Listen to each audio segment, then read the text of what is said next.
Prions ensemble.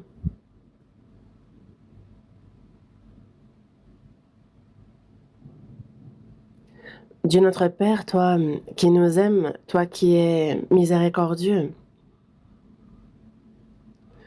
Dieu, nous vivons cette fin de l'histoire que tu as fixée et le monde est rempli de corruption, de méchanceté, mais c'est au milieu de tout cela que tu nous as appelés, que tu nous as séparés saintement et que tu nous permets de vivre le reste de notre vie avec toi au sein de ton Église, à te servir, à prêcher ton évangile, à obéir à ta parole, à faire le service. Et tu nous le permets. Et c'est toujours ta grâce et la puissance de ta parole et ton Saint-Esprit qui nous guide et qui nous aide et nous t'en remercions. À cette heure, Seigneur, nous qui avons reçu la rédemption éternelle par le précieux sang du Seigneur versé pour nous, sommes réunis devant toi pour louer ton grand amour, ta grâce, pour apprendre ta parole. Seigneur, merci pour la communion que tu nous permets d'avoir au milieu de ce troupeau saint. À cette heure encore, Seigneur, tu es parmi nous, tu as tes regards sur chacun d'entre nous, que ta main miséricordieuse et puissante nous soutienne. Nous sommes vraiment trop fragiles et parfois nous ne discernons pas ta parole, Seigneur. Nous suivons la convoitise de notre chair et cela arrive trop souvent. Seigneur, par la puissance de ta parole, de ton Saint-Esprit, soutiens-nous, renouvelle-nous, sanctifie-nous, perfectionne-nous et que le reste de notre vie soit vraiment vécu comme il se doit en tant que tes enfants. Guide-nous et aide-nous. Ton Église, dans toute la Corée, dans le monde entier, ceux qui, malgré les difficultés, gardent la foi, prêchent ton évangile à tous ces frères et sœurs. Seigneur, que ta grâce, que la puissance de ton Saint-Esprit les soutienne et qu'aucun ne s'égare, que ce soit avec assurance qu'ils prêchent et témoignent de toi, qu'ils obéissent à ta parole et qu'ils puissent vivre ainsi, garde-les. À ceux qui sont malades, Seigneur, par ta main miséricordieuse, touche-les, rétablis-les, qu'ils puissent le reste de leur vie vivre pour ta volonté, que cette occasion leur soit accordée. En ton temps, tu nous montres la voie à suivre, comment nous devons nous conduire et qui nous devons être. Tu nous guides. Et à cette heure encore, il y a ta volonté sainte que tu souhaites manifester, nous révéler. Aide-nous à la comprendre, à la connaître. Nous avons prié au nom de notre Seigneur Jésus-Christ. Amen. Cherchons dans la Bible à l'Évangile selon Jean, chapitre 15.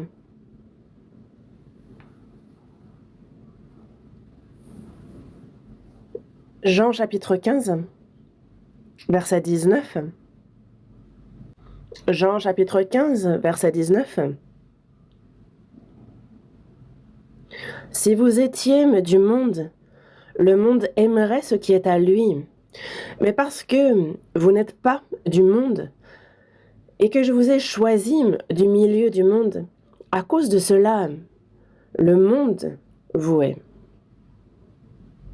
Jusqu'ici?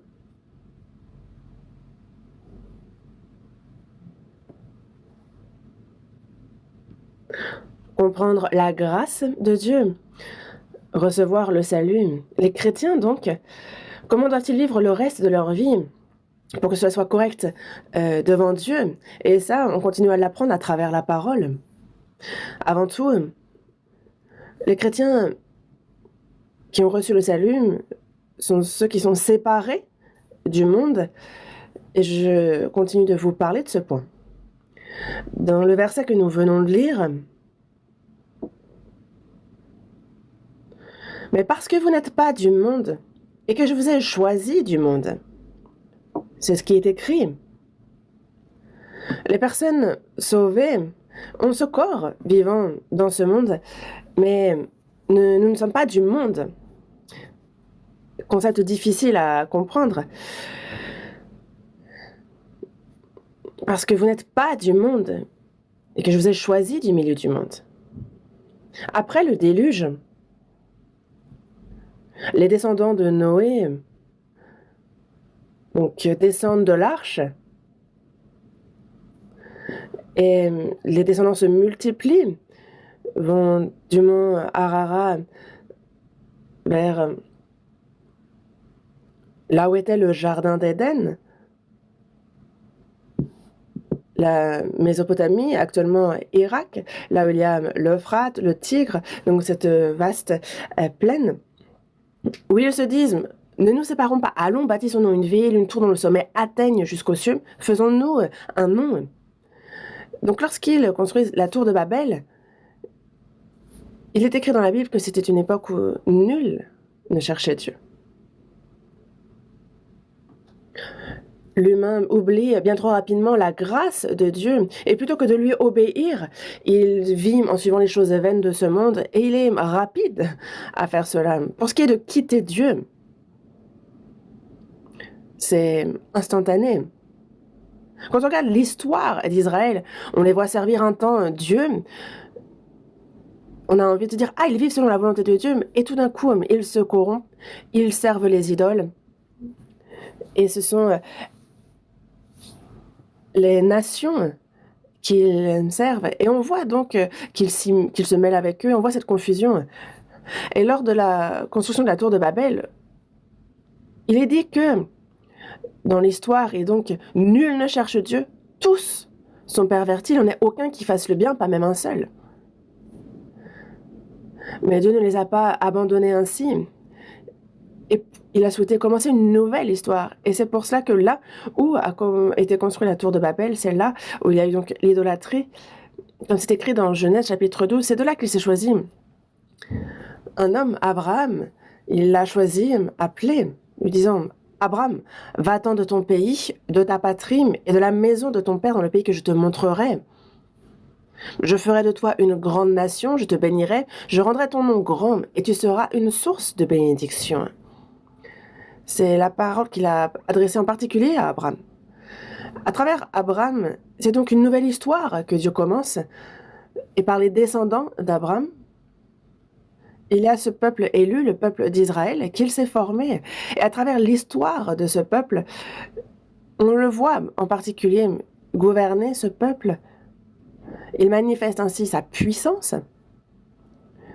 Nous voyons que lorsque ce peuple obéit à la parole, lorsqu'il désobéit, on voit les bénédictions, on voit les punitions qui les touchent, et on voit que lorsqu'ils se repentent, Dieu les rétablit.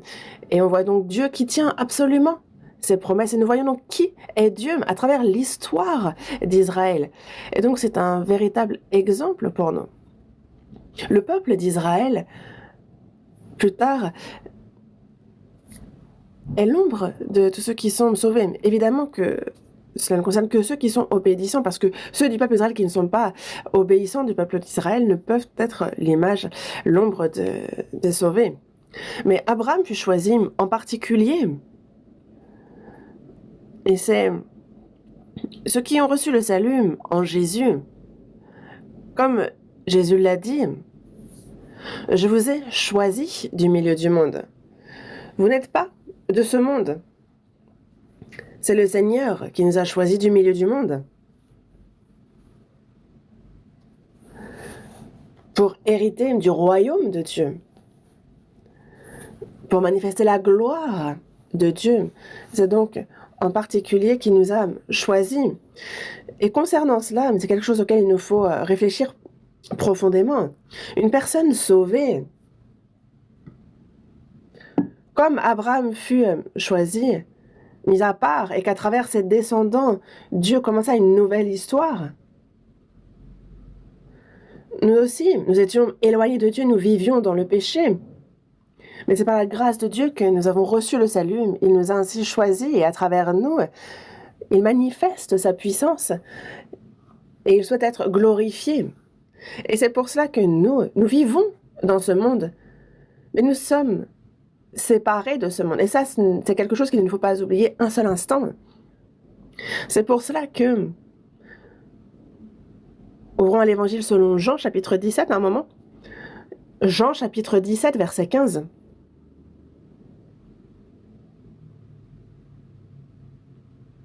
Je ne te prie pas de les ôter du monde, mais de les préserver du mal. Ils ne sont pas du monde comme moi, je ne suis pas du monde.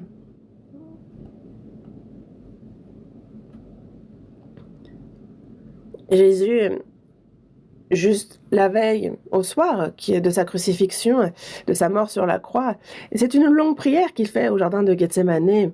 Et dans cette prière, on le voit qu'à l'époque, donc il s'adresse non seulement, il prie pour ses disciples, mais non pas seulement pour eux, mais aussi pour ceux qui seront sauvés plus tard. On voit ici sa prière. Je ne te prie pas de les ôter du monde, parce que ce n'est pas seulement pour eux que je prie, mais encore pour ceux qui croiront en moi par leurs paroles. L'évangile est prêché, ceux qui comprennent cet évangile, qui croient, ils prient donc aussi pour eux. Donc, ici, c'est la même prière qu'il fait aussi pour nous. Et le contenu de cette prière, je ne te prie pas de les ôter du monde. Ceux qui sont sauvés, dès qu'ils reçoivent le salut, ne sont pas pris, enlevés directement pour entrer dans le royaume de Dieu, mais en vivant dans ce monde, désormais en tant qu'enfant de Dieu, cette personne vit comme il se doit afin de manifester la gloire de Dieu. Ça, c'est ce que Dieu veut. Et c'est pour ça qu'il ne prie pas de nous ôter du monde, mais tout en étant dans ce monde, il prie que nous soyons préservés du mal. Parce que ce monde est rempli du mal, mais vivre une vie séparée, une vie correcte, comme il se doit, correcte, digne en tant qu'enfant de Dieu, que l'on soit donc préservé du mal pour vivre et pour pouvoir vivre ainsi. Pour vivre donc au contraire selon la volonté de Dieu, pour la gloire de Dieu, vivre d'une manière sainte, c'est ce qu'il veut, c'est sa prière. C'est pour cela, parce qu'ils ne sont pas du monde, comme moi je ne suis pas du monde. C'est ce qu'il écrit également dans le verset 14. On retrouve donc au moins, ça se répète à 2 reprises, Jésus est venu dans ce monde et il a vécu 33 ans dans ce monde. Il meurt, ressuscite, monte dans les cieux, mais il n'est pas de ce monde. Comme moi, je ne suis pas du monde, de même, ils ne sont pas du monde. Nous étions du monde, mais par Jésus-Christ qui nous a sauvés. Désormais, nous sommes bénis de toutes les bénédictions célestes parce que notre cité est dans les cieux. Notre corps vit dans ce monde, mais notre cité à nous est dans les cieux. Il nous l'a dit. Et c'est pour cela que c'est pour hériter de cette cité dans les cieux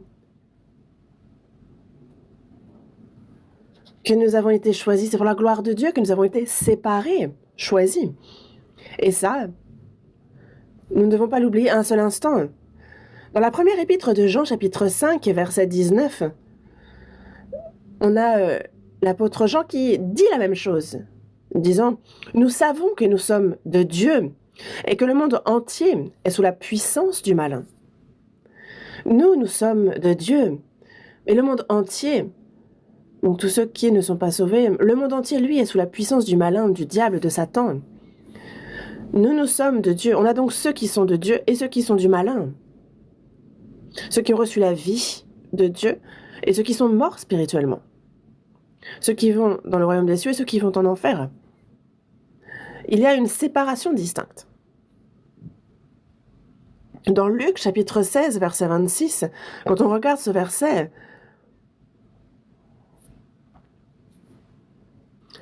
on voit Lazare, donc un pauvre, qui meurt et qui est porté par les anges dans le sein d'Abraham. Et il y a un homme riche qui lui était vêtu de pourpre et de fin lin, qui chaque jour menait une vie joyeuse, brillante. Et le riche meurt aussi, mais il est enseveli dans le séjour des morts et il est en proie au tourment. Cela ne veut pas dire que tous les pauvres vont au ciel, non. C'est que Lazare, ce nom signifie « Dieu est mon aide ». Nous sommes venus nus et nous repartons nus. Et c'est de ce cœur pauvre dont nous parlons. C'est de cela, quand on dit pauvre, c'est de ce cœur dont on parle. Nous sommes venus les mains vides et nous repartons sans rien emporter de ce monde, sans espérance, sans avidité. David l'a dit aussi.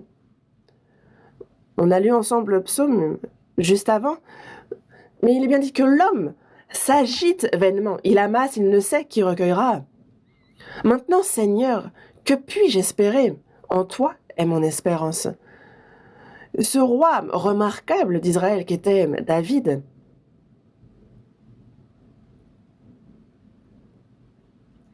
dit que tout homme s'agite vainement, il amasse. Tout ça pour mourir. Et tout ce que l'on amasse, il ne sait même pas qui le recueillera. Et donc il s'agite vainement.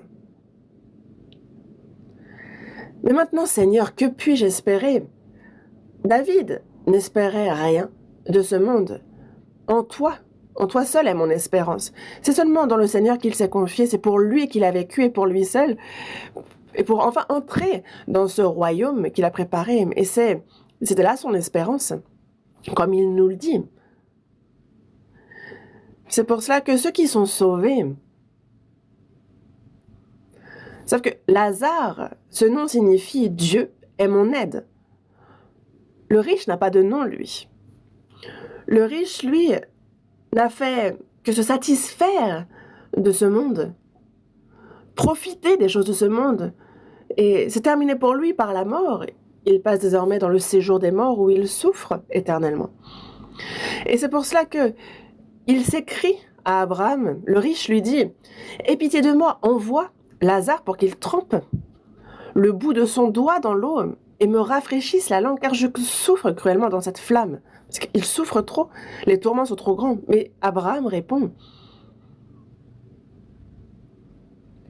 Il y a entre nous et vous, donc entre toi et moi, un grand abîme, afin que ceux qui voudraient passer d'ici vers vous ou de là vers nous ne puissent le faire. » Quand on regarde ce verset, après la mort, il y a l'enfer, le paradis. On ne peut passer de l'un à l'autre. Mais de notre vivant aussi, il y a ce grand abîme invisible entre les gens du monde qui ne peuvent vivre comme nous. Et nous ne pouvons retourner dans le monde. Le peuple d'Israël, durant 400 ans, a vécu une vie de servitude en Égypte. Et c'est par la puissante main de Dieu, à travers Moïse, qu'ils sont sortis d'Égypte et qu'ils sont entrés dans la terre promise, en terre de Canaan. Mais il y a l'armée égyptienne qui, pour les rattraper, les poursuit, mais ils tombent dans l'eau. Et encore maintenant, sur place, donc, il y a cette armée égyptienne qui a voulu rattraper le peuple d'Israël, et on retrouve leurs chars, leurs roues, encore dans la mer Rouge. Et moi, c'est un parcours que j'ai fait à 2 reprises le long de la mer Rouge. Elle était à ma droite. Et quand on la voit de loin, pourquoi la mer Rouge? C'est que de loin, elle est véritablement bleue, un bleu profond. Pourquoi? Parce que cette eau est profonde. Mais quand on s'approche, on voit qu'elle est rouge. Pourquoi? Parce qu'il y a des coraux. Et il y a justement des roues couvertes de corail qui, elles, sont visibles telles quelles. Et ça a été découvert. Il y a l'armée égyptienne qui traverse aussi la mer Rouge, qui poursuit le peuple d'Israël. Mais cette mer Rouge, désormais, fait que le peuple d'Israël ne peut retourner en Égypte et que ceux d'Égypte ne peuvent rejoindre le peuple d'Israël. Ceux d'Égypte ont voulu poursuivre Israël, mais ils sont tous morts. Le peuple d'Israël, dans le désert, alors qu'il murmurait contre Dieu, disait, même si c'est maintenant, il n'est pas trop tard pour retourner en Égypte, mais tous ceux qui se sont plaints ainsi sont morts. On ne peut ni aller d'un côté ni de l'autre. C'est comme un grand abîme qui ne se franchit pas. Donc ça, c'est une vérité qu'il nous faut savoir. C'est un fait. Est-ce que les gens de ce monde peuvent comprendre la bénédiction que nous avons reçue? Nous vivons selon l'Esprit de Dieu, selon sa parole. Et comment est-ce qu'ils pourraient comprendre une telle chose? Non, ils ne le comprennent pas. Ils ne peuvent devenir comme nous tant qu'ils ne sont pas sauvés. Nous ne pouvons pas nous-mêmes vivre comme les gens de ce monde. Nous ne pouvons retourner au monde. Si nous avons à cœur de vivre selon le monde comme ce monde, Alors, nous qui sommes en route pour cette terre promise, la terre de Canaan, ceux qui espèrent et qui veulent retourner en Égypte, comme ça s'est passé pour le peuple d'Israël, sachez qu'ils sont tous morts. Ça ne veut pas dire qu'une personne sauvée va en enfer, mais c'est que même une personne sauvée, si elle retourne au monde, alors sa vie est morte. Il se peut que charnellement, cette personne meure aussi véritablement. Et c'est pour cela que nous, dans ce monde, nous sommes clairement distingués de ce monde. Nous ne pouvons ni retourner, ce monde ne peut venir à nous. Et ça, c'est un grand abîme dessiné par Dieu, comme ce grand abîme qui sépare le royaume des cieux de l'enfer. Dans la seconde épître aux Corinthiens, chapitre 5, verset 17, il est dit que si quelqu'un est en Christ, il est une nouvelle créature. Les choses anciennes sont passées, voici, toutes choses sont devenues nouvelles. Il laisse verset, n'est-ce pas?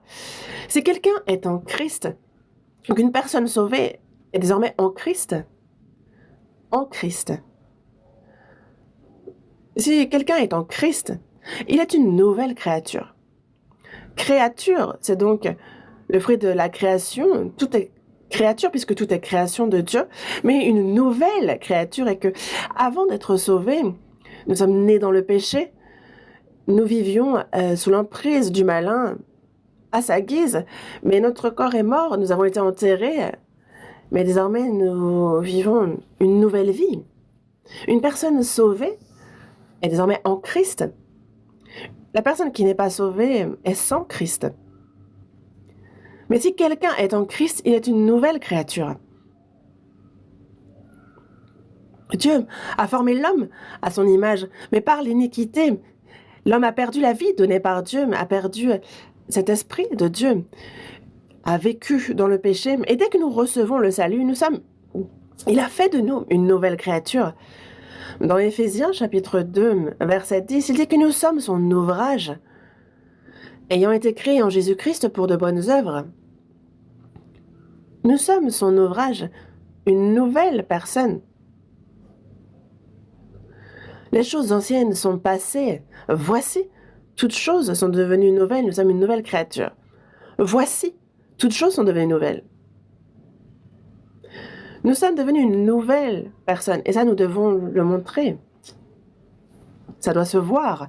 Lorsque nous sommes baptisés, être ensevelis sous l'eau, c'est que le vieil homme est mort. Il est enseveli. C'est que tout l'espoir, toute la convoitise relative à ce monde est terminée. Parce qu'une fois enterré, c'est terminé. Donc, le pécheur est mort, nous vivons juste. Nous sommes morts au monde et par la foi en Dieu, nous sommes vivants. La vie vécue pour moi-même est morte, j'étais enseveli, enterré et désormais, c'est un nouveau monde qui s'ouvre, vécu pour Dieu. Et c'est ça, le baptême. Et ce n'est pas parce qu'on est baptisé que c'est ainsi, mais c'est parce que la personne qui a cru le reconnaît. Et en fait, par le baptême, elle le proclame devant Dieu, devant les hommes. Et c'est pour ça que voici, toutes choses sont devenues nouvelles. Et donc, voici, donc regardez, il faut donc vivre pour que cela se voie dans notre vie. Le fait que nous sommes sauvés, que nous sommes enfants de Dieu, que nous sommes une nouvelle créature, que nous sommes ceux qui entreront dans un nouveau ciel et une nouvelle terre. Il faut véritablement, concrètement, le montrer. Pour entrer dans un nouveau ciel et une nouvelle terre, il faut être une nouvelle créature. Non pas seulement en parole, être sauvé, mais réellement que dans notre vie, en tant que chrétiens, nés de nouveau, nous puissions voir justement cette nouvelle créature. Et c'est pour ça que dans la seconde épître aux Corinthiens, chapitre 6, verset 17, afin de gagner du temps, on ne va pas chercher ce passage, mais je vais vous le réciter. Dans la seconde épître aux Corinthiens, chapitre 6, verset 17, il est dit « Sortez du milieu d'eux et séparez-vous. » Donc vous, c'est ceux qui sont sauvés. « Séparez-vous du milieu d'eux, de ce monde. Séparez-vous. Ne touchez pas à ce qui est impur, et je vous accueillerai. Je serai pour vous un père, et vous serez mes fils. Vous serez pour moi des fils et des filles, dit le Seigneur Tout-Puissant. » Il nous le dit.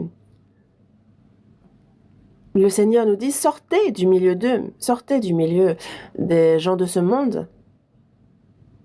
Nous vivons de la même manière dans ce monde, mais nous sommes séparés d'eux, séparés saintement. Ne touchez pas à ce qui est impur.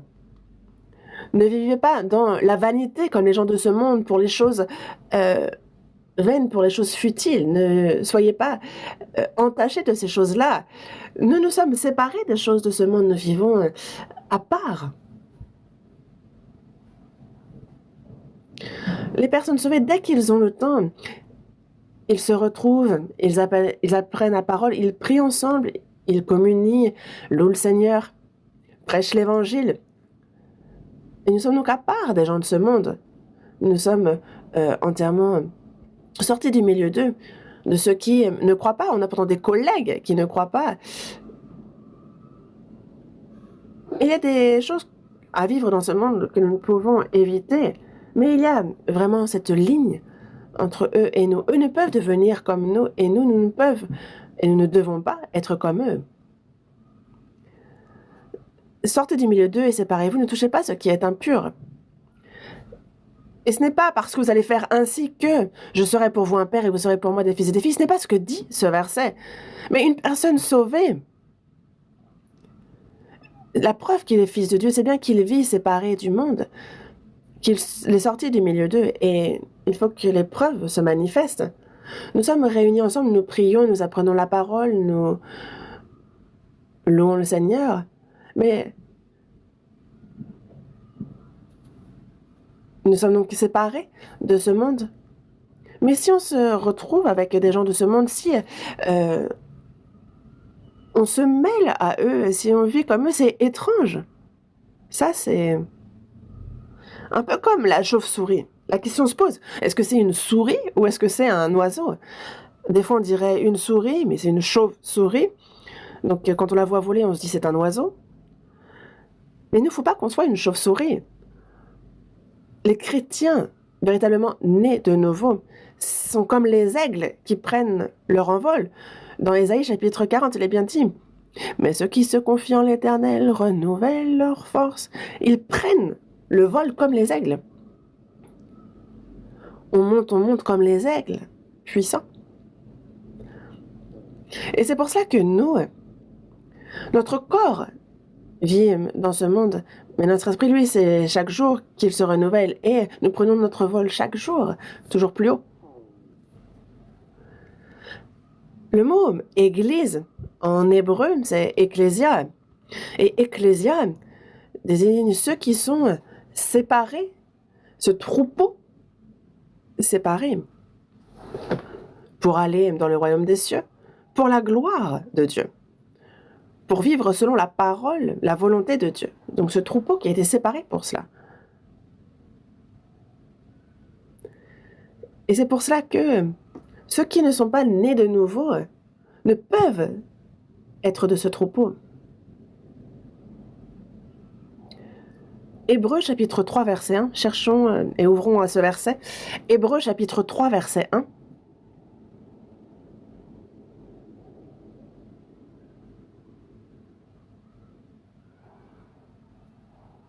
Hébreux chapitre 3 verset 1. C'est pourquoi, frères saints, qui avaient part à la vocation céleste, considérez l'apôtre et le souverain sacrificateur de la foi que nous professons.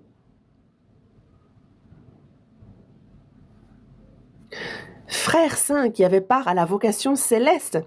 En voyant ce verset, comment vous vous sentez? Ça met un petit coup au cœur. Les frères saints qui avaient part à la vocation céleste.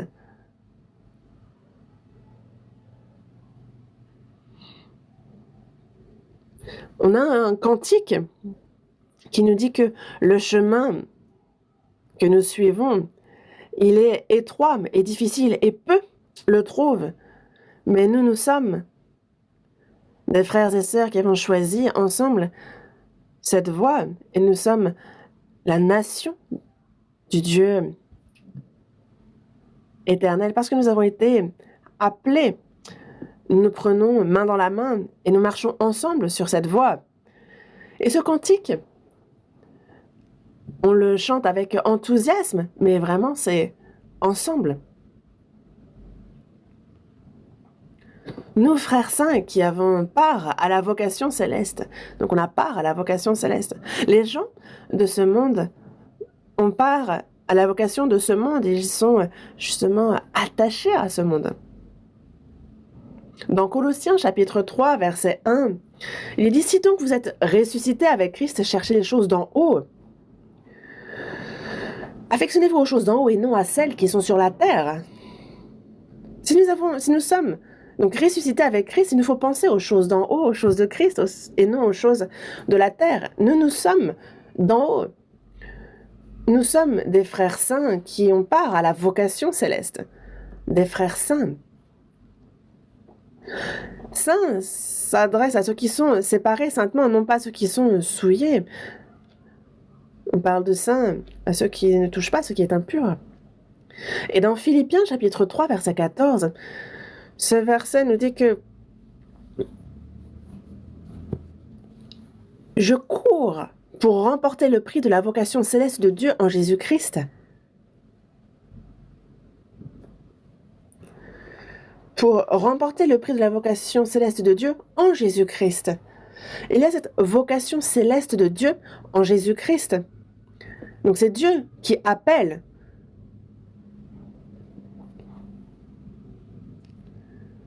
Je cours pour remporter le prix de la vocation céleste de Dieu en Jésus-Christ. Si Dieu nous a sauvés, c'est pour sa gloire et pour son royaume, afin de nous les donner. Et après notre salut, ce que Dieu veut nous donner, ce n'est pas seulement de ne pas aller en enfer et d'entrer de justesse au ciel. Non, c'est pour nous donner la gloire. Mais cette gloire, ceux qui sont sauvés désormais, cette gloire, ça dépend comment la personne vit après son salut. Si nous rendons gloire à Dieu, alors il nous glorifiera aussi. Parce que nous avons reçu le salut, évidemment qu'il nous faut glorifier Dieu. Nous étions pécheurs voués à la perdition, mais par son grand amour, il nous a sauvés. C'est sans aucun mérite de notre part. Nous sommes sauvés. Et donc, comment rendre à l'Éternel tous ses bienfaits envers nous? Nous, on vit pour le Seigneur et c'est une évidence, non? Quand on pense à la grâce, ce que le Seigneur a fait pour moi, pour mon salut, lui qui est sans péché, qui est venu sur terre, qui a souffert toutes les souffrances possibles, qui a été condamné à mort comme un pécheur, qui a été frappé de verge de manière terrifiante, qui a versé tout son sang, ce sang qui est si pur. Est-ce que donc ce n'est pas une grâce qui dépasse notre imagination, mais nous, comment rendre à l'Éternel tous ces bienfaits envers nous, toutes ces grâces? Nous, on a reçu cette grande grâce et pourtant on oublie bien trop souvent, trop rapidement. C'est comme les enfants qu'on élève, qu'on éduque. Les enfants, il y a ceux qui ont du répondant. Et pourquoi tu m'as mis au monde? C'est ce qu'ils disent. Pourquoi est-ce que tu m'as mis au monde? Et qu'est-ce que tu as fait pour moi?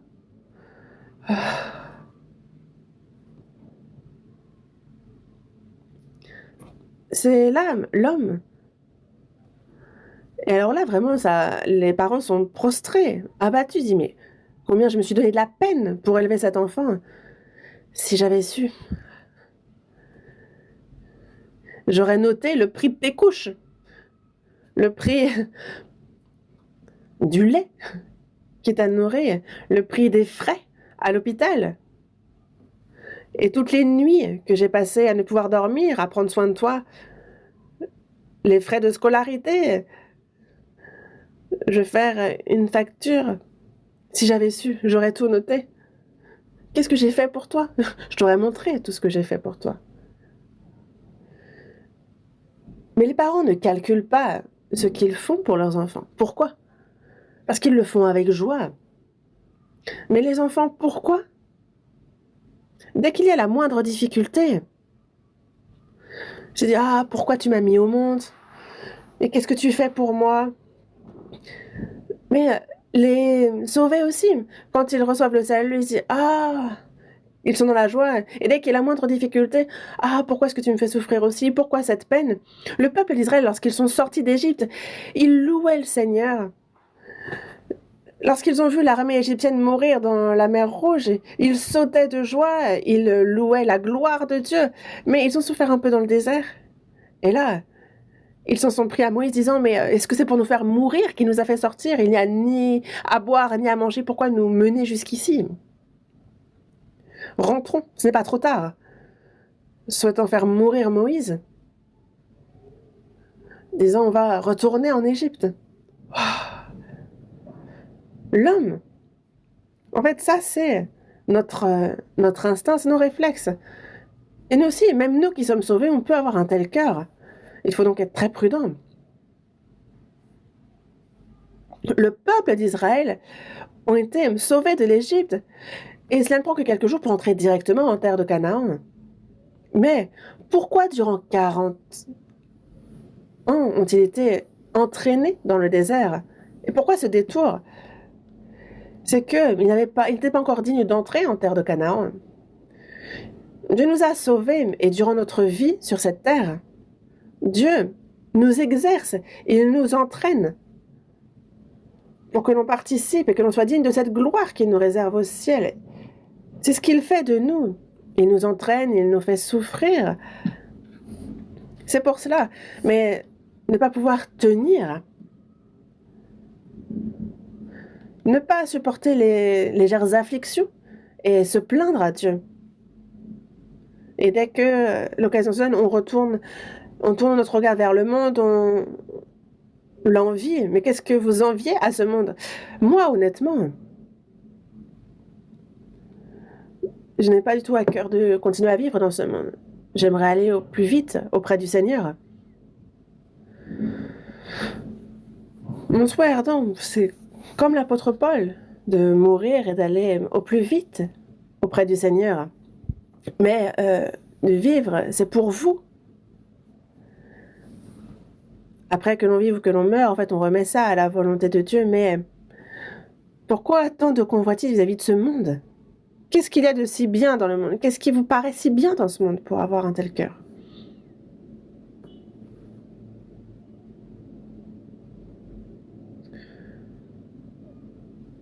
Imaginons qu'aujourd'hui, ne serait-ce que pour aujourd'hui, Dieu nous fasse visiter le ciel.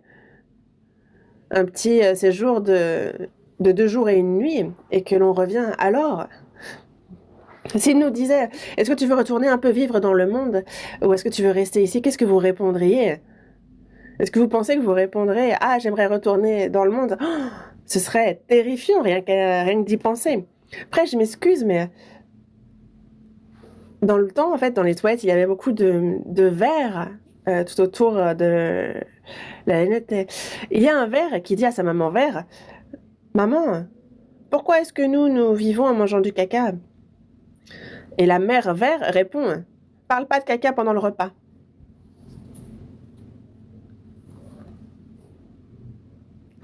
Ça vous fait rire?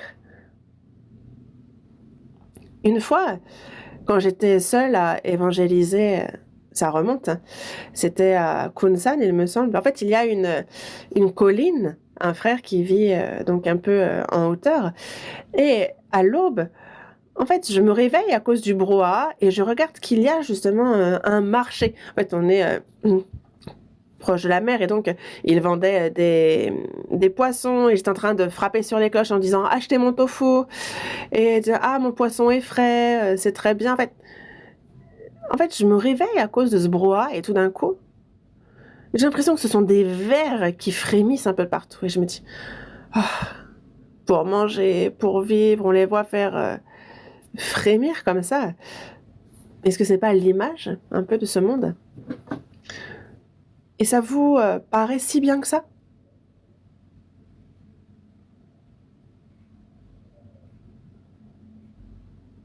Première épître de Pierre, chapitre 5. Première épître de Pierre, chapitre 5. Première épître de Pierre, chapitre 5, verset 10.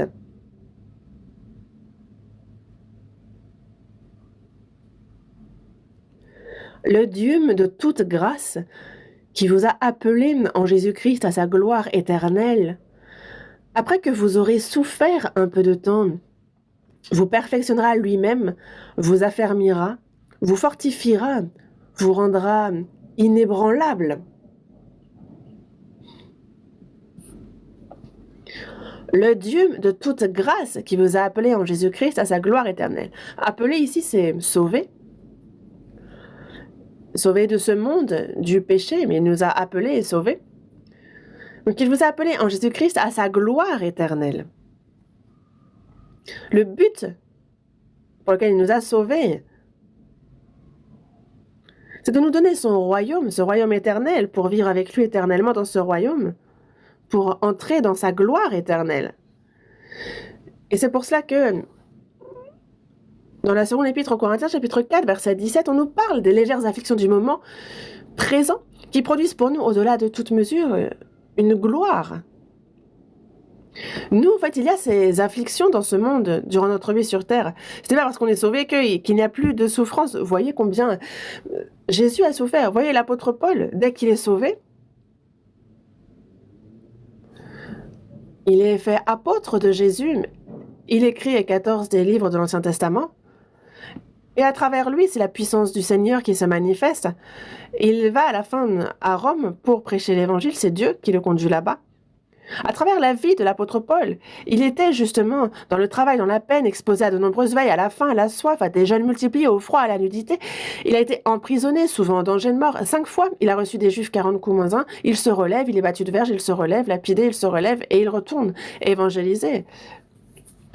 Il a fait naufrage, il a passé 1 jour et 1 nuit dans l'abîme. Et là, il est emprisonné et il y a Dieu qui se manifeste, il lui dit « Ne crains point, prends courage ».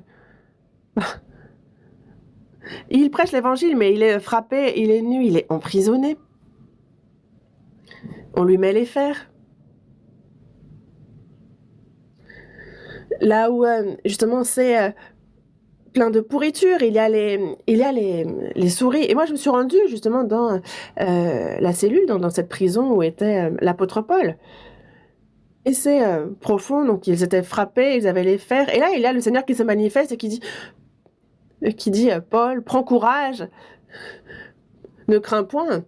Il aurait très bien pu faire en sorte qu'il ne soit pas emprisonné. Mais lui qui est là, couvert de blessures, il se manifeste à lui et dit prends courage, Paul. Tu ne mourras pas, il faut aussi que tu rendes témoignage de moi à Rome. Pourquoi?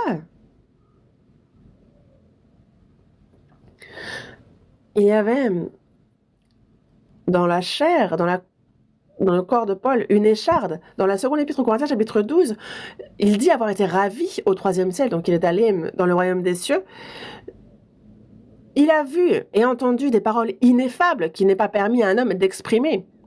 Et de peur d'être enflé d'orgueil à cause de l'excellence de ces révélations, il s'abstient d'en parler. L'apôtre Jean aussi, dans Apocalypse chapitre 4, quand on lit, justement, il décrit tout ce qu'il a vu du royaume des cieux.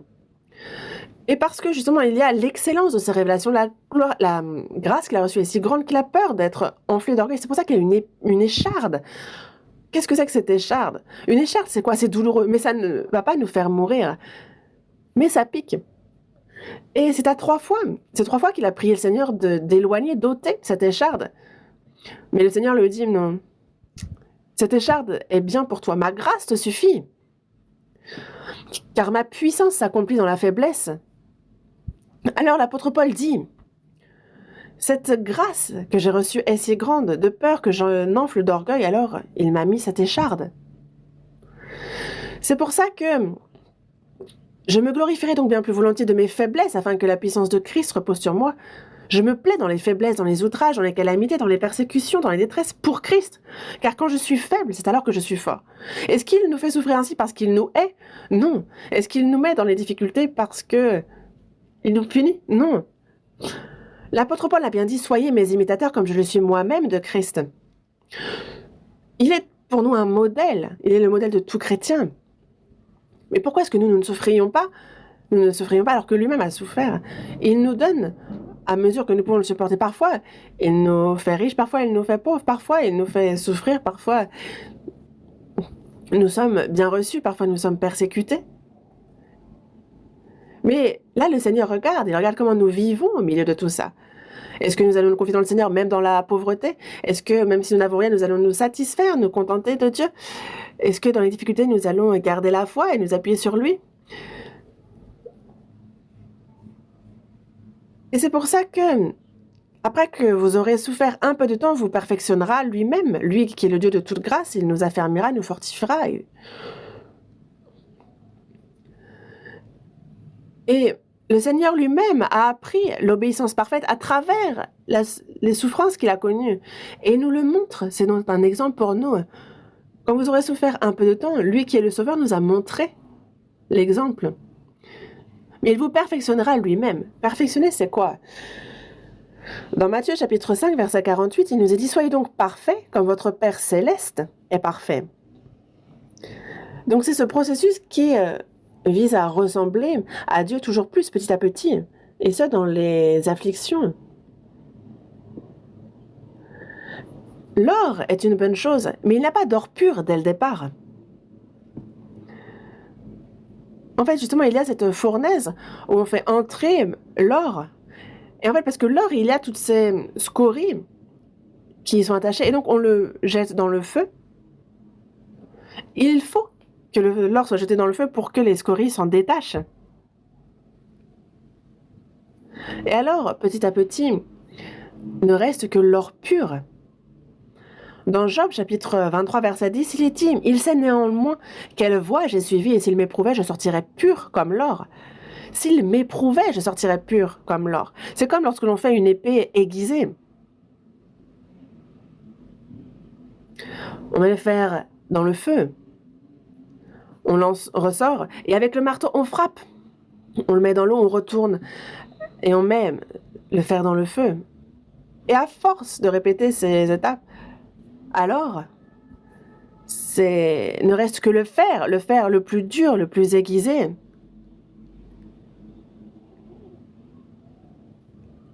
Il y a justement, l'impondo, c'est une épée utilisée par les Japonais qui est, justement, on ne peut plus aiguiser. Et ça ne se fait pas tout seul.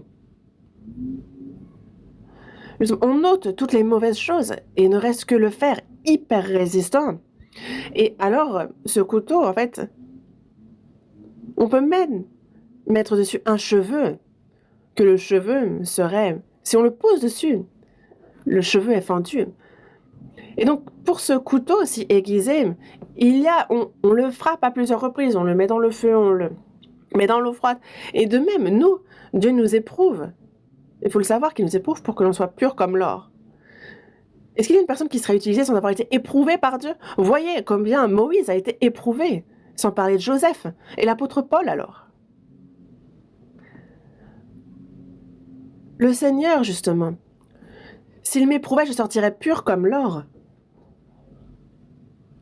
Et donc, c'est par les légères afflictions du moment, donc nous avons souffert un peu de temps, et il nous perfectionnera lui-même, il nous affermira, il nous fortifiera, il nous rendra inébranlables. Et donc, ces souffrances sont une bonne chose. Quand nous sommes face aux tribulations, ne vous dites pas « je vais mourir ». Non, dites-vous « ah, mais qu'est-ce que Dieu va me donner? Il va forcément me donner quelque chose de mieux. Qu'est-ce que ça va être cette fois ?»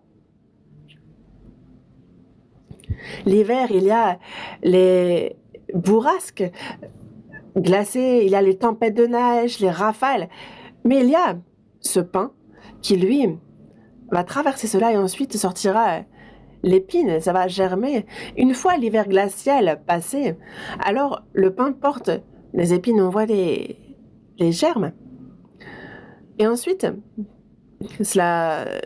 pendant l'été, ça pousse, on a ensuite les pommes de pin et on retrouve ensuite ces épines. C'est ce que Dieu fait.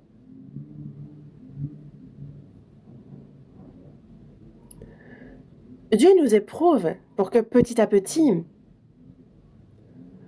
nous ayons justement le même caractère que Dieu. Et ça ne se passe pas du jour au matin. Voyons un instant la première épître aux Corinthiens, chapitre 6. Première épître aux Corinthiens, chapitre 6, à partir du verset 9.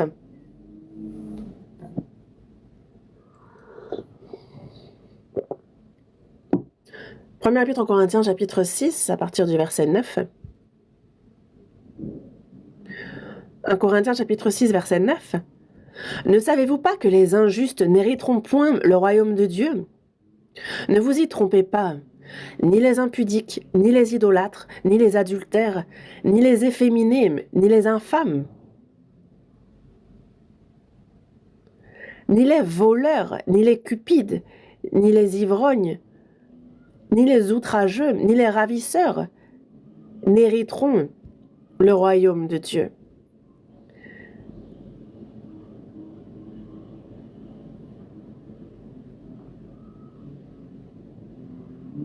Et c'est là ce que vous étiez, quelques-uns de vous. Mais vous avez été lavés, mais vous avez été sanctifiés, mais vous avez été justifiés au nom du Seigneur Jésus-Christ et par l'Esprit de notre Dieu. Ici,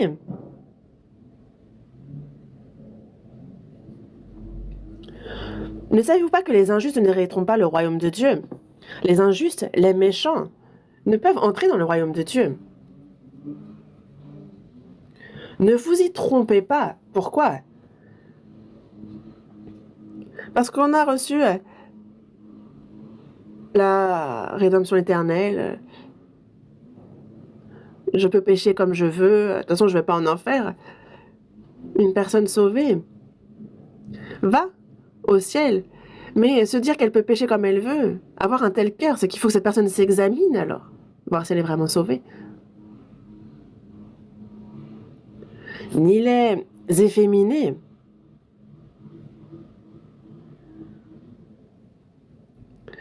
ni les infâmes, ni les efféminés, ni les infâmes, ni les impudiques. Donc tout ce qui est ici lié au sexe, et ça c'est vraiment un grand péché. Ni les infâmes, aussi traduit par sodomie. Et donc ça s'adresse justement, c'est l'homosexualité masculine. Juste avant que Sodome et Gomorrhe ne périssent, la ville était pleine d'homosexuels. Et maintenant, il n'y a pas plus impudique que notre époque. Les péchés avec le sexe opposé. En fait, le corona n'était pas le problème, en fait. Les péchés sexuels se propagent bien plus que le corona. Et les gens se disent, bon, je peux bien m'amuser avec un tel et un autre, qu'on se marie ou pas. Même si je ne me marie pas, en fait, bon, je vois cette personne et l'autre personne, je vis tranquille. Est-ce que ça va, ça?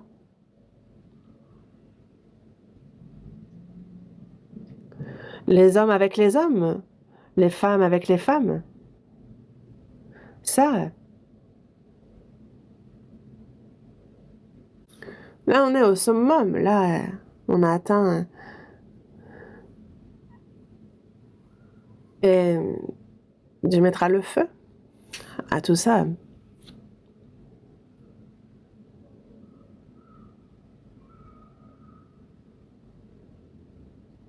Ni les cupides vis-à-vis des biens, ni les ivrognes, ni les outrageux, ceux qui insultent, ceux qui s'en prennent aux autres, ni les ravisseurs, ceux qui trompent pour prendre, pour ravir les biens des autres, ceux-là n'hériteront pas le royaume de Dieu. Et c'est là ce que vous étiez. Alors, et nous alors? Sans aller jusque-là, c'est là que nous étions, nous avons vécu de manière semblable.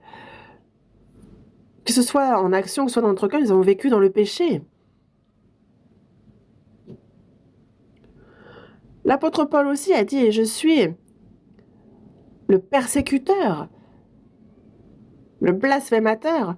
Lorsque Étienne est lapidé, celui qui a approuvé, cela c'est Saul, justement, avant d'être Paul. Et c'est pour ça que dans la première... C'est lui qui l'a incité, qui a provoqué cela. Il le dit dans la première épître à Timothée, chapitre 1, verset 15. Il se dit pécheur, d'être le premier des pécheurs. Mais Jésus en a fait un remarquable apôtre. Est-ce qu'il y a, avant que nous ne soyons sauvés, est-ce qu'il y avait quelqu'un qui était pur? personne. La personne qui se dirait pure est hypocrite, alors que nous avons vécu en péchant, en commettant tous les péchés dans notre cœur. Et c'est là ce que vous étiez. Et c'est donc au nom du Seigneur Jésus-Christ, c'est la croix. Jésus-Christ, que signifie ce nom? C'est le Sauveur. Notre Sauveur est sur la croix par sa mort. Il est notre Sauveur. Au nom du Seigneur Jésus-Christ et par l'Esprit de notre Dieu. Donc nous avons été lavés, sanctifiés, justifiés. Nous aussi, nous étions pécheurs pour entrer jusqu'au fin fond de l'enfer, mais c'est par la grâce de Dieu, par l'Esprit de notre Dieu que nous avons été lavés, sanctifiés et justifiés. Nous avons reçu le pardon de nos péchés, et ça c'est une grâce si surprenante. Et quand on voit les gens de ce monde pécher, on se dit « Ah, c'est là ce que j'étais aussi ». Les ivrognes, ceux qui commettent toutes sortes de mensonges, ceux qui tapent les autres, ceux qui insultent leurs parents, ceux qui trahissent leurs amis. Où est-ce qu'il y a quelqu'un qui est pur? Non seulement nous avons reçu le salut, nous avons été lavés, nous avons été sanctifiés. Et que devons-nous faire désormais? Avant de recevoir le salut, nous vivions une vie impure et nous pouvons retourner à cette vie. Première épître de Pierre, chapitre 2.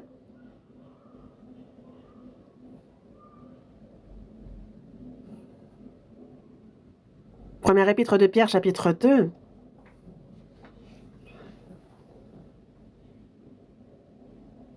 Versets 14 et 15.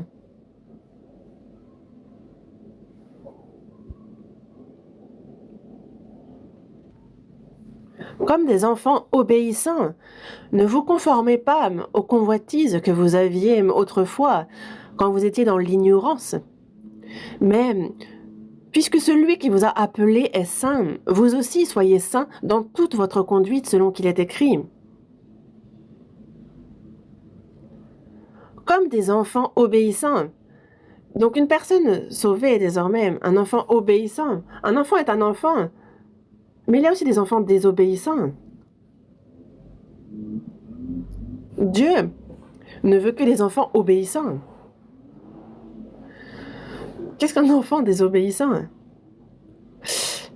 Je ne sais pas trop, mais il n'y a pas de raison que Dieu garde des enfants désobéissants. Comme des enfants obéissants. Donc il y a aussi quand nous étions dans l'ignorance. Mais donc il ne faut pas nous conformer aux convoitises qu'on avait autrefois quand nous étions dans l'ignorance. Ne plus vivre comme nous vivions autrefois, en suivant les convoitises. Le péché, ne plus vivre ainsi. Ne vous conformez pas aux convoitises que vous aviez autrefois, mais puisque celui qui vous a appelé est saint, vous aussi soyez saint dans toute votre conduite. Notre Père, Dieu, est saint, n'est-ce pas? Et donc, vous aussi soyez saint dans toute votre conduite. Dans toute votre conduite. Et j'ai dit, priez ainsi, de notre Père, que ton nom soit sanctifié. Que ton nom soit sanctifié. Alors si on prie ainsi, alors Dieu dit, un instant, quand est-ce que toi, tu as glorifié mon nom? Lorsque les enfants agissent mal, alors ça retombe sur le père et les gens disent, mais c'est le fils de qui celui-là? Si le père est remarquable, alors un père remarquable fait un enfant remarquable. Notre Père est saint. Alors est-ce que le Fils peut commettre des erreurs? C'est pour cela que il nous a appelés, il nous a sauvés. Puisque celui qui vous a appelé est saint, vous aussi soyez saints dans toute votre conduite. Donc être séparés dans notre pensée, dans notre parole, dans notre manière d'agir, dans notre conduite, être clairement séparés des gens de ce monde. C'est pour ça que parmi les animaux, il y a les animaux qui ne ruminent pas, ceux qui n'ont pas le pied fourchu ni la corne fendue, et donc ils disent de ne pas en manger. Et le peuple d'Israël, donc il y a le porc qui ne rumine pas.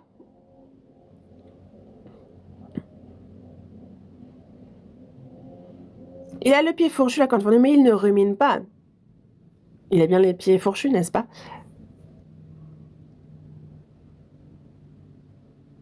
Le lapin rumine, même si on ne dirait pas. Mais il n'a pas le pied fendu et donc il est impur également. La vache, elle, a rumine et a le pied fendu. Mais en fait, ça nous parle que nous devons jour et nuit méditer la parole, nous devons la ruminer, cette parole de Dieu. Et le pied fourchu, justement, être séparé de ce monde. Ça ne veut pas dire ne mangez pas de porc maintenant. Dans l'Ancien Testament, lorsqu'il dit ne mangez pas de ça, mangez de cela, c'est que dans le Nouveau Testament, en fait, c'est pour expliquer la vie divine, la vie spirituelle. Dans le Nouveau Testament, il est dit que tout ce que Dieu a créé est bon. Et rien ne doit être rejeté pourvu qu'on le prenne avec action de grâce. Quand c'est bon pour la santé, on en mange. Quand ça nuit à notre santé, on n'en mange pas. En fait, ça nous enseigne spirituellement, mais ce n'est pas... on peut manger telle viande, ne pas manger telle viande. Non, ça parle de notre vie, en fait. Méditer la parole de notre vie et être séparé de ce monde. Compris? C'est vraiment important de vivre une vie séparée. Parce que celui qui nous a appelés est saint. Et donc, il faut que nous aussi, nous soyons saints dans toute notre conduite. Ne pas avoir des propos mauvais dans notre bouche, ne pas mal agir, ne pas avoir de mauvaises pensées dans notre cœur, vivre avec prudence.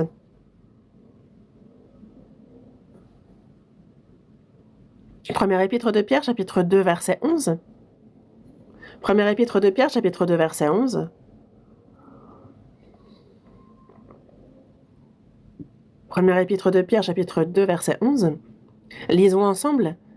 Bien-aimés, je vous exhorte, comme étrangers et voyageurs sur la terre, à vous abstenir des convoitises charnelles qui font la guerre à l'âme. Bien-aimés, l'apôtre Paul s'adresse aux saints qui ont reçu le salut avec affection. Bien-aimés, je vous exhorte comme étrangers et voyageurs sur la terre. En fait, nous qui sommes sauvés sommes étrangers et voyageurs sur la terre. Ma vie sur cette terre est une vie d'étranger et voyageur. Ma maison est au-dessus et les anges m'appellent. Et moi dans ce monde, je n'ai pas à cœur de vivre. Les anges nous appellent. Viens vite, viens vite. Cette vie est une vie de voyageur sur la terre. Je suis un étranger. En fait, c'est un pèlerinage momentané. Parfois, on peut dormir une nuit dans un hôtel étoilé. Et on peut très bien passer une nuit à la Belle Étoile. En fait, pour l'étranger, le voyageur, c'est de la peine. Mais nous ne sommes pas un voyageur errant. Nous avançons vers notre cité, notre ville natale. Et donc, je vous exhorte comme étrangers et voyageurs sur la terre. Conduisez-vous avec crainte pendant le temps de votre pèlerinage. Nous sommes voyageurs. Et donc, je vous exhorte, comme étrangers et voyageurs sur la terre, à vous abstenir des convoitises charnelles qui font la guerre à l'âme. En nous, lorsqu'on a reçu le salut, on a un peu une double personnalité. Pourquoi? Dans Romains chapitre 7, il dit que je prends plaisir à la loi de Dieu selon l'homme intérieur. Mais je vois dans mes membres une autre loi qui lutte contre la loi de mon entendement et qui me rend captif de la loi du péché qui est dans mes membres.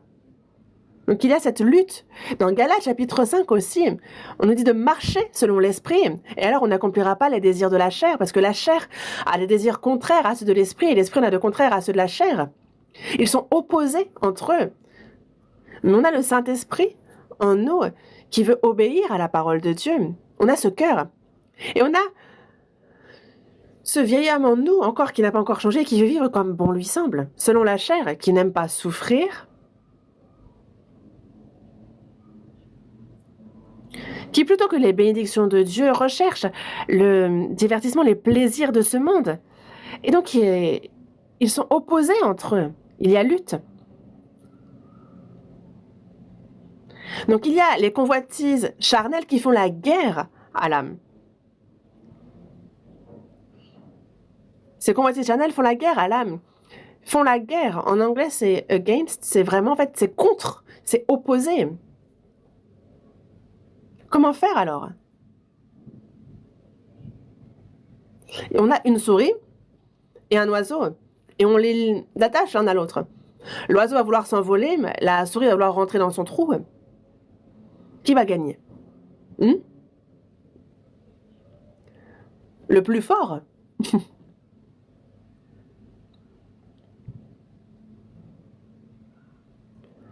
En fait, ça dépend de quel oiseau. Si c'est un aigle. Si c'est un rat, alors il va traîner son adversaire. Mais si c'est un oiseau malade, alors la souris peut entraîner cet oiseau dans son trou. Si notre homme intérieur est fort, alors on peut justement nous abstenir des convoitises charnelles. Et l'apôtre Paul l'a dit, je traite durement mon corps, je le tiens assujetti. Et donc nous, il faut justement tenir assujetti notre corps, parce que ces convoitises charnelles font la guerre à l'âme. Elles cherchent les choses vaines de ce monde. Et donc il y a cette opposition, en fait, cette lutte, et il nous faut gagner. Dans Romains chapitre 7, donc il y a cette lutte. Ils sont opposés entre eux. Il y a l'esprit qui, des fois, est traîné par la chair, et il dit « Misérable que je suis, qui me délivrera du corps de cette mort ?» Ici, justement, ça exprime un peu la souffrance dans cette lutte. Mais nous, c'est par la parole de Dieu, lorsque nous sommes remplis de l'esprit, alors nous pouvons triompher, nous pouvons vaincre. Donc de s'abstenir des convoitises charnelles qui font la guerre à l'âme. Dans Galates, on nous dit que ceux qui sont à Jésus-Christ ont crucifié la chair avec ses passions et ses désirs. Ceux qui sont sauvés sont à Jésus-Christ. L'apôtre Paul s'adresse à Timothée et lui dit « Toi, homme de Dieu », donc ceux qui sont à Christ, ceux qui sont à Dieu, c'est un nom très beau d'être à Dieu. Mais ceux qui sont à Jésus-Christ ont crucifié la chair avec ses passions et ses désirs. Lorsque Jésus est mort sur la croix, il n'a pas seulement ôté nos péchés, notre propre chair a été crucifiée sur la chair. C'est pour ça que dans Galates, chapitre 2, verset 20, il est dit « J'ai été crucifié avec Christ ». Lorsque Jésus a été crucifié, en bas, il y a ceux qui disaient « Si toi tu es bien fils de Dieu, descends ». Pourquoi est-ce que tu meurs comme un pécheur? Si tu descends, nous croirons en toi. Et si Jésus... C'était impossible à Jésus, vous pensez, de descendre? Il aurait très bien pu dire « bande de » et puis descendre de sa croix. Et alors, ils ont dit « Ah, tu es vraiment le Fils de Dieu ». Mais concernant l'œuvre du salut, comment ça se passe? Ce n'est pas parce que Jésus est impuissant qu'il est mort sur la croix.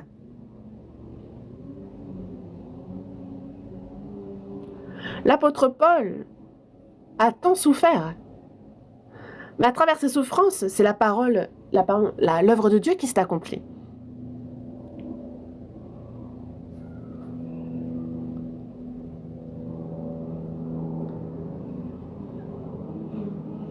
Et par l'Esprit qu'il a mis en nous, il nous donne la puissance de pouvoir vaincre les convoitises de la chair avec la force que donne sa parole. C'est pour ça que ceux qui sont à Jésus-Christ ont crucifié la chair avec ses passions et ses désirs. Nous aussi, on est morts avec Christ. Lorsque le Seigneur est mort, moi aussi je suis mort avec lui. Et c'est pour cela que c'est terminé concernant le jugement, le péché. Et quand je regarde de nouveau la foi, je me dis, ah, non seulement mes péchés sont partis, mais moi aussi, j'ai été crucifié avec lui. C'est moi qui suis mort. Qu'est-ce qui est mort? C'est ma volonté, ma pensée, mes plans, tous mes projets. Tout est mort sur la croix, c'est terminé. J'ai été crucifié avec Christ, et si je vis, ce n'est plus moi qui vis, c'est Christ qui vit en moi. Une personne sauvée, désormais. Le moi est mort. En fait, j'ai été baptisé. Le baptême symbolise quoi? J'ai été donc rentré sous l'eau, être enseveli et ressortir. C'est donc mon vieil homme est mort et je vis désormais en nouveauté de vie. Et le Seigneur est vraiment maître, Seigneur sur ma vie. Je ne suis pas le maître, je ne suis plus. Le maître a changé, je ne suis plus maître de ma vie. Jésus, dans Luc, chapitre 6, il dit « Pourquoi m'appelez-vous Seigneur, Seigneur, et ne faites-vous pas ce que je dis ?» Seigneur, maître, c'est vraiment donc Seigneur. Donc c'est aussi le mot chef pour dire le chef désigner la tête, celui qui est aux commandes. Et donc il est le Seigneur de ma vie, il est le maître de ma vie, le maître. Et donc que je vive, que je meure, en fait, qu'il soit fait comme tu le veux, maître. Mais pourquoi m'appelez-vous Seigneur, Seigneur, et ne faites-vous pas ce que je dis? Donc dire Seigneur serait mentir. Ceux qui me disent Seigneur, Seigneur n'entreront pas tous dans le royaume des cieux, mais celui-là seul qui fait la volonté de mon Père qui est dans les cieux. Ceux qui, selon la volonté de Dieu, sont sauvés doivent aussi vivre selon la volonté du Père. C'est pour cela que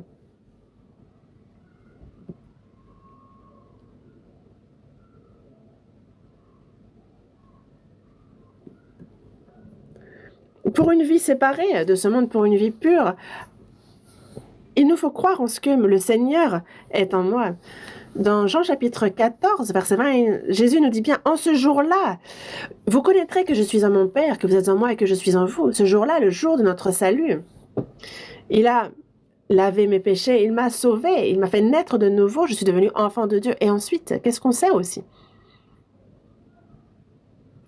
Lorsque nous avons connu la grâce de Dieu, il nous a sauvés. Il nous a donné le Saint-Esprit. Le Seigneur qui a pris mes péchés, il est venu et demeure en moi. C'est le Saint-Esprit qui nous a fait connaître la grâce, la parole. Dans 1 Corinthiens chapitre 2, verset 12, il dit « Nous avons l'Esprit qui vient de Dieu afin que nous connaissions les choses que Dieu nous a données par sa grâce. » Connaître, comprendre les grâces que Dieu nous a données, c'est l'Esprit qui nous le permet, parce que sans ça, on ne peut pas croire, on ne peut pas comprendre. Et justement, des fois, c'est un vrai miracle aussi que les gens ne croient pas. Comment on peut ne pas croire à ce point? Ils ont pourtant écouté, et ça, on leur a cassé les oreilles avec la parole. Comprendre que l'on est pécheur, voué à l'enfer. Quand on écoute la parole, l'évangile, alors on croit justement au pardon de nos péchés. On croit à l'amour, à la parole de Dieu, à la grâce. Parce que nous, Dieu est amour, il a prouvé son amour, nous croyons en ce qu'il a pardonné et lavé tous nos péchés. Mais celui qui nous fait croire, c'est l'Esprit qui vient de Dieu. Non seulement il nous fait croire, mais et en plus, depuis ce moment-là, il vient en nous, il est en nous. Le Seigneur qui m'a lavé de mes iniquités est entré en moi, il demeure en moi. Vous êtes en moi et je suis en vous. C'est comme le fer qui entre dans le feu. Le fer devient rouge vif. En fait, le feu et le fer ne font qu'un. Dans la première épître aux Corinthiens, chapitre 6, verset 17, il est dit que celui qui s'attache au Seigneur est avec lui un seul esprit. Nous sommes donc désormais inséparables avec le Seigneur. C'est comme le fer et le feu qui ne font plus qu'un. Il est devenu rouge vif. Est-ce que c'est du fer? Est-ce que c'est du feu? C'est du fer en feu.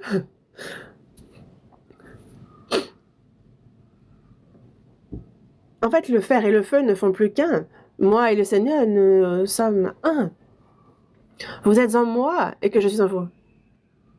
Le Seigneur est en moi et je suis en lui. C'est mystérieux, c'est difficile c'est inexplicable. C'est pour ça que dans Romains chapitre 8, verset 9, il dit que si quelqu'un n'a pas l'esprit de Christ, il ne lui appartient pas. Avoir reçu le salut, être né de nouveau, être chrétien, c'est que Christ vit en nous. C'est pour ça qu'on dit chrétien, Christ vit en nous. L'esprit de Christ est en nous. Si quelqu'un n'a pas l'esprit de Christ, il ne lui appartient pas. Ceux qui croient en Christ, en fait, on ne peut pas utiliser chrétien pour n'importe qui. Il y a un tel, il y a Monsieur Dupont qui se dit chrétien. Ah, il y a un tel qui est un chrétien zélé. Il est fervent, il va bien à l'église. Non. Celui qui n'a pas l'esprit de Christ n'est pas chrétien. Dans la seconde épître aux Corinthiens, chapitre 13, verset 5, il est dit « Examinez-vous vous-même pour savoir si vous êtes dans la foi. Éprouvez-vous vous-même pour voir si nous avons vraiment la foi. » Ne reconnaissez-vous pas que Jésus-Christ est en vous? Il faut le savoir. À moins peut-être que vous ne soyez réprouvés. nous croyons en ce qu'il a pardonné nos péchés, croire non seulement à cela, mais aussi croire en ce que le Seigneur est en moi. C'est pour cela que, dans Éphésiens chapitre 3, verset 17, c'est en sorte que Christ habite dans vos cœurs par la foi. Qu'est-ce que nous dit ce verset? Christ habite dans nos cœurs par la foi, donc ça, il faut y croire. En sorte que Christ habite dans vos cœurs. Il habite en nous. Ce sont vraiment des versets surprenants. Dans la première épître aux Corinthiens, chapitre 6, versets 19 et 20, justement, il dit « Ne savez-vous pas que votre corps est le temple du Saint-Esprit qui est en vous ?» Une personne sauvée, en fait, il y a ce corps qui est le temple. Pourquoi? Parce qu'il y a le Saint-Esprit à l'intérieur. Le Saint-Esprit est saint. Le temple, justement, mon corps est le temple. Mais pourquoi avoir fait ce reproche? Ne savez-vous pas que votre corps est le temple du Saint-Esprit qui est en vous? Pourquoi ce reproche? Parce qu'ils ont péché avec ce corps, ils commettent l'adultère. Alors qu'on leur dit, mais ce corps est acquis pour que tu fasses n'importe quoi avec. Ce corps, c'est le temple. Ne savez-vous pas que votre corps est le temple? Que vous ne vous appartenez point à vous-même, car vous avez été rachetés à un grand prix. Glorifiez donc Dieu dans votre corps. Il y a Dieu le Père qui nous a donné ce corps. Le Seigneur a racheté à grand prix ce corps. Et le Saint-Esprit est en moi. Le Père, le Fils, le Saint-Esprit, donc la Trinité, donc ce Dieu, gère ce corps.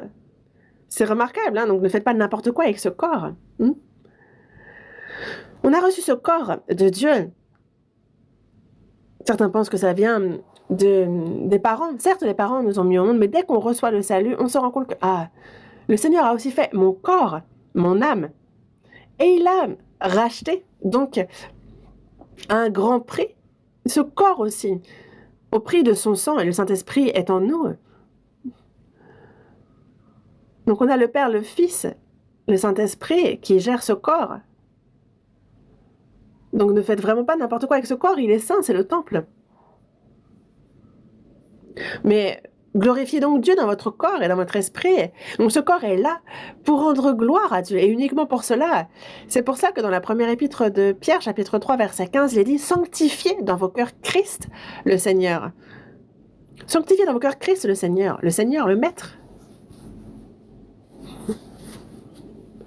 Il est le Maître, le Seigneur dans ma vie. L'apôtre Paul s'est dit serviteur de Jésus. Et il était fier d'être serviteur. Mais serviteur, en grec, c'est tous. Et en fait, c'est esclave. L'esclave qu'on a acheté à prix d'argent. Esclave. Il peut être tué, laissé en vie par le maître. En fait, il n'a... Quel désir pourrait bien avoir, quel plan pourrait bien avoir un esclave? Le maître lui dit fais ci, il dit oh, j'ai pas envie. Non, il faut, dans tous les cas, absolument le faire. Parce qu'il est esclave. Il a été racheté à prix d'argent. Nous, on n'a pas été racheté à prix d'argent pour faire ce qu'on n'a pas envie. Non, nous, on le fait avec joie. Pourquoi? Parce que le prix payé pour nous racheter est si grand. Nous avons été rachetés au prix de sa vie. Et nous sommes donc serviteurs, esclaves du Seigneur. Le Seigneur est notre maître, il est notre tête, il nous a rachetés à un grand prix. Et j'appartiens au Seigneur. Je suis son esclave, et qu'il soit fait selon sa volonté. Il nous aide à vivre avec joie pour lui. Il ne nous a pas rachetés pour souffrir contre notre gré. Glorifiez donc Dieu dans votre corps qui appartiennent à Dieu, parce qu'il est maître en nous. Et c'est lorsqu'il est notre Seigneur, et alors notre cœur, notre vie devient saint. Et ça arrive forcément. Pourquoi? Parce que c'est lui qui gère. Dans 1 Jean, chapitre 2, verset 6, il dit que celui qui dit qu'il demeure en lui doit marcher aussi comme il a marché lui-même. La personne qui croit que le Seigneur est en elle va aussi marcher comme il a marché lui-même, marcher comme le Seigneur. Quoi que vous fassiez, ne cherchez pas à le faire comme vous voulez, mais dites, si c'est agréable au Seigneur, je vais le faire, et si ça ne lui est pas agréable, je ne le ferai pas. Faire ce qui lui plaît et ne pas faire ce qu'il aime. Le faire s'il le veut, et s'il ne veut pas, même si moi je veux, et même si je le veux à tout prix, ne pas le faire. Que je vive, que je meure, qu'il soit fait selon sa volonté. C'est une évidence, non? Le Seigneur est le roi des rois, il est le Seigneur de ma vie. Nous, seulement nous servons le Seigneur, nous le glorifions, et c'est pour ça que nous existons sur cette terre. Compris?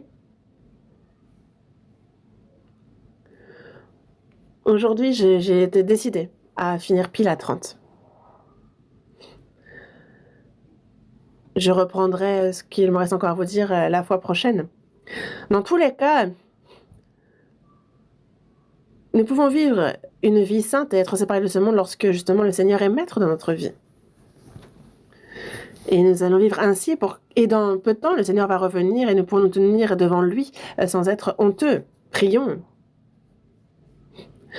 Dieu notre Père, toi qui es miséricordieux, Dieu, nous étions éloignés de toi et agissions dans le péché, mais tu as eu pitié de nous, pécheurs.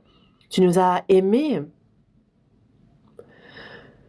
La malédiction et le jugement que nous devions recevoir, c'est le Seigneur qui s'en est chargé. Et tu as éternellement lavé nos péchés et fait que sans aucun mérite de notre part, nous avons été sauvés. Nous t'en remercions. Tu as racheté notre âme, notre corps, à un grand prix. Nous t'appartenons, Seigneur. Que nous puissions vivre seulement pour ta volonté et pour ta gloire. Nous te demandons de nous guider pour cela. Que les choses vaines de ce monde ne détournent plus notre cœur. Que nous ne suivions plus les convoitises de notre chair, mais que seulement ce soit ta volonté sainte que nous poursuivions et que nous puissions être agréables et mener une vie qui te glorifie, toi seul. Nous te demandons de nous diriger et de nous aider. Nous avons prié au nom de notre Seigneur Jésus. Christ, Amen.